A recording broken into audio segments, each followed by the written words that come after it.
नमस्कार, मैं हूँ सीए अमित कुमार अग्रवाल, फाउंडर सब्सिडी मंत्रा।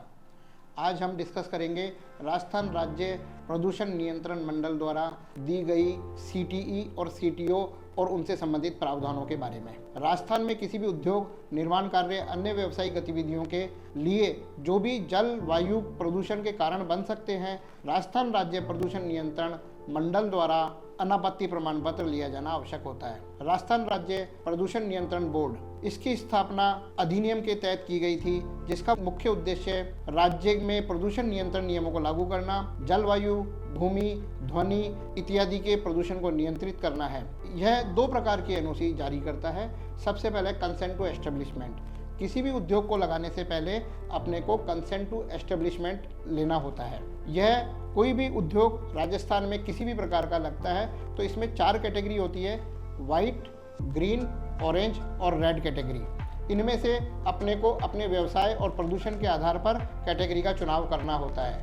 यदि यह एनओसी नहीं ली जाती है तो उद्योग को गैर कानूनी माना जाएगा और सील भी किया जा सकता है। इसके बाद एनओसी होती है जब अपना व्यापार का पूरा निर्माण हो जाता है, मशीन लग जाती है और जब अपना व्यापार चालू होने वाला होता है या उसका फर्स्ट बिल जब अपन काट देते हैं तो कंसेंट टू ऑपरेट, कि हम उस प्रोजेक्ट को या उन प्लांट एंड मशीनरी को चालू करने वाले हैं। यह उद्योग या फैक्ट्री चालू होने के लिए अति आवश्यक होता है। कंसेंट टू ऑपरेट के बिना यदि किसी उद्योग को संचालित किया जाता है तो वह कानूनी अपराध माना जाता है। एनओसी प्राप्त करने की प्रक्रिया: ऑनलाइन आवेदन। हमारे को राजस्थान राज्य प्रदूषण नियंत्रण बोर्ड की वेबसाइट पर जाकर अपने को ऑनलाइन आवेदन करना होता है, जिसमें कि आधार कार्ड, उद्योग मालिक का पहचान, उद्योगों का पंजीकरण प्रमाण पत्र, भूमि के दस्तावेज, चाहे वो लीज डीड हो या उसका पट्टा, रजिस्ट्री, जल एवं वायु प्रदूषण रोकथाम के उपायों की जानकारी, फैक्ट्री लेआउट प्लान और तकनीकी रिपोर्ट इत्यादि को सबमिट कर फीस जमा करनी होती है। उसके बाद राजस्थान पॉल्यूशन कंट्रोल बोर्ड के अधिकारी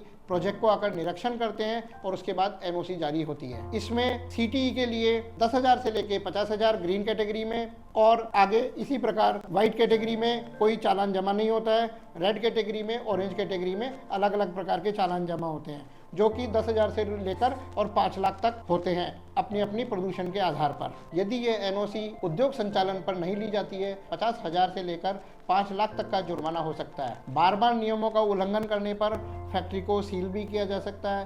प्रदूषण फैलाने पर पर्यावरण क्षति के आधार पर अतिरिक्त शुल्क भी वसूला जा सकता है। Thank you.